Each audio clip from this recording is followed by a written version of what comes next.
খুব ঝড় ছেড়েছে বন্ধুরা, দেখো একদম অন্ধকার করে এসছে, প্রচুর বৃষ্টি।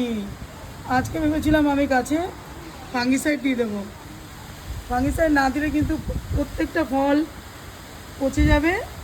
তো কন্টিনিউ বৃষ্টি হওয়ার জন্য ভেবেছিলাম আজকে গাছে ফাঙ্গিসাইড দেবো। তো দেখো দিনই ভালো হয়েছে, পুরো ধুয়ে যেত, কোনো কাজে লাগতো না, খাটুনিটা পুরো বেকার যেত। তো দেখো কীভাবে বৃষ্টি চলে আসলো, এরকমই হবে এখন অনেক দিন। সেই জন্য বন্ধুরা আজকে আমি ফাঙ্গিসাইড দিইনি। প্রচুর বৃষ্টি এসছে, দেখো কী ঝড় ছেড়েছে, একেবারে 5টা 10 বাজে, এর মধ্যে এই অবস্থা হয়েছে।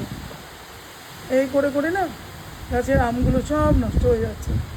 বৃষ্টির জল পড়লেই এগুলো পচে যায় বন্ধুরা। ফাঙ্গিসাইডও দিতে পারছি না, আর খুব মায়া লাগছে এগুলোকে দেখে। এই জন্য তোমাদের সাথে শেয়ার করলাম, বৃষ্টি থেমে গেলেই এগুলো কিন্তু অবশ্যই ফাঙ্গিসাইড দিতে হবে বন্ধুরা। পোকার ওষুধ প্রয়োজন মতো আর ফাঙ্গিসাইড, তাহলে কিন্তু বাঁচবে আমগুলো।